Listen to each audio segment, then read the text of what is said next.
pouco sobre eles. Eu quero, juntamente com vocês aqui, penetrar no mistério do silêncio de Deus no Calvário. Vamos compreender, especialmente, esse versículo 46 do capítulo 27 de Mateus. Ele é abertura. Nessas palavras do nosso Senhor: Deus meu, por que me desamparaste? Você sabe que Jesus, no tempo que ele esteve aqui na terra, o nosso Senhor Jesus, ele jamais usou essa expressão. Por quê? Jamais. Jamais ele fez uma pergunta: por quê?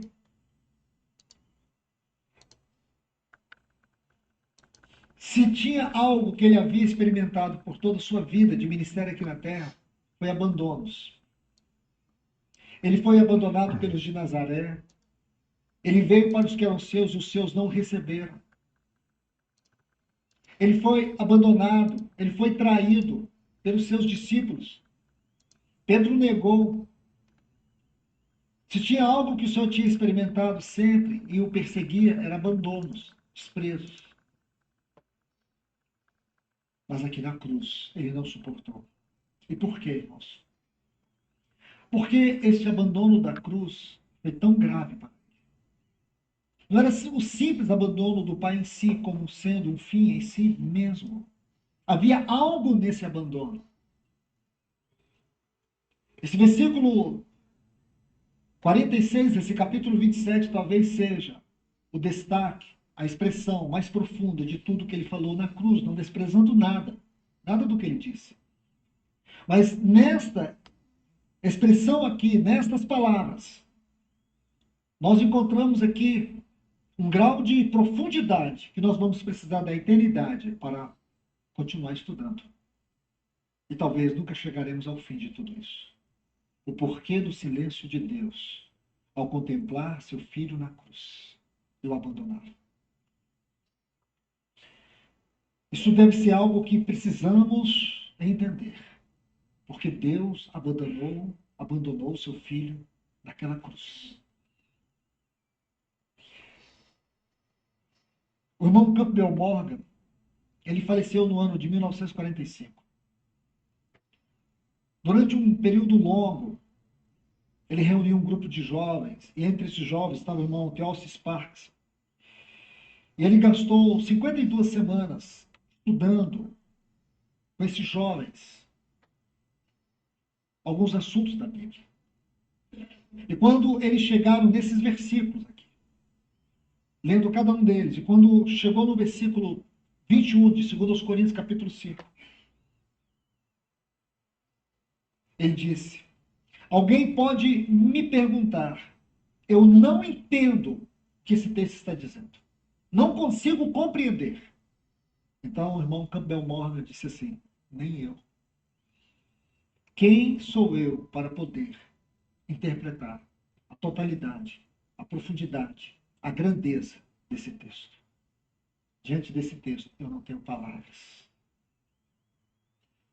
Então, meus irmãos, irmãs, vamos estudar um pouco isso. Vamos procurar entender este silêncio de Deus. Aqui em 1 Pedro 2:24, onde nós lemos: carregando ele mesmo em seu corpo, sobre o madeiro, os nossos pecados.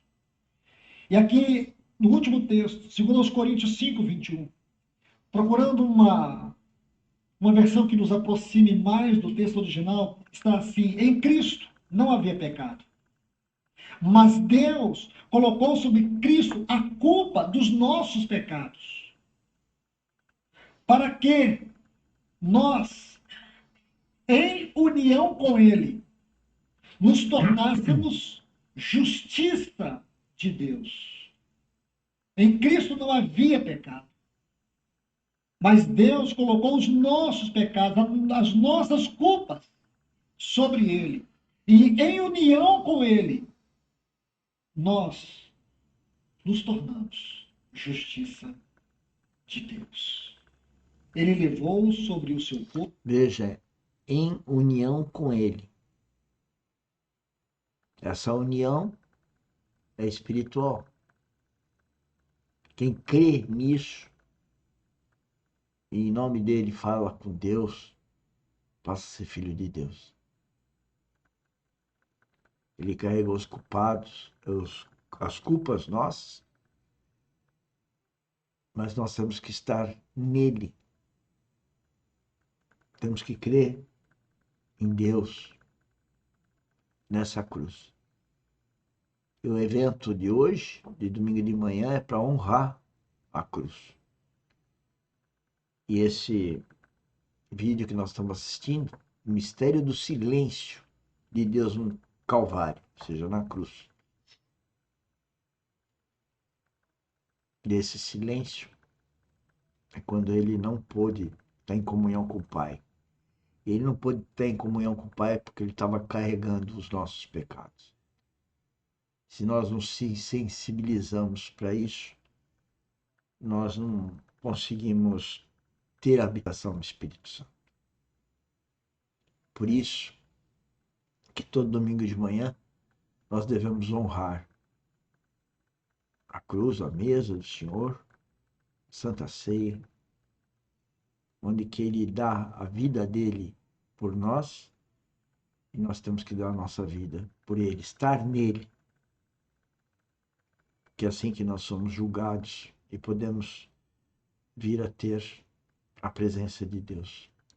Corpo no madeiro, os nossos pecados. Nós estamos começando a ter um vislumbre do que verdadeiramente significa isso. Deixe-me colocar 4 proposições aqui, para que esses textos possam se ampliar para nós. A primeira proposição, naquela cruz, Cristo foi feito pecado. Escute, não havia nele pecado. Não havia. Em Cristo não havia pecado e nem possibilidade de pecado. Então, o que foi que ocorreu?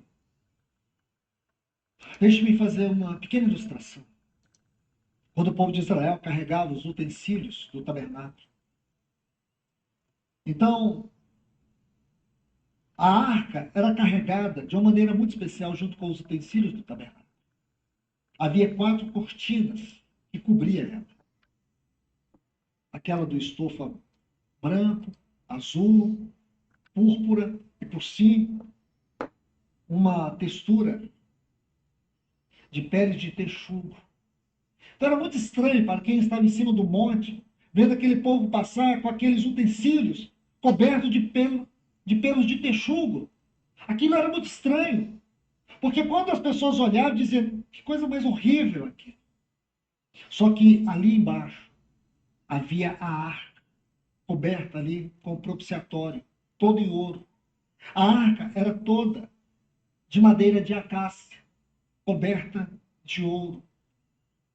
Você pode imaginar, quem olhava por cima, havia aquelas peles de texugo, mas lá dentro, Isso tudo configurava ou figura Cristo.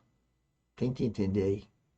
embaixo estava o sagrado, aquelas mobílias sagradas que simbolizavam a pessoa e a obra do nosso Senhor. Ele não conheceu o pecado, mas ele foi coberto pelos nossos pecados. Ele tomou os nossos pecados. Escute isso aqui. Ele sofreu ao extremo as consequências dos nossos pecados.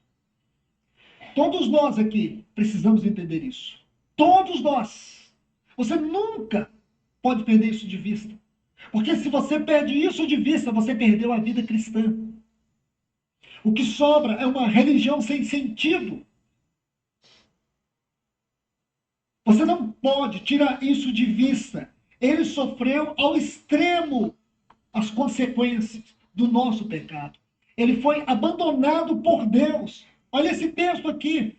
Deus meu, por que me desamparaste? Na história da Bíblia, escute. Deus jamais abandonou alguém. Ele não abandonou Adão. Ele não abandonou o pior rei de Israel, Acabe. Ele enviou Elias com uma mensagem. Deus deu a ele oportunidades de arrependimento.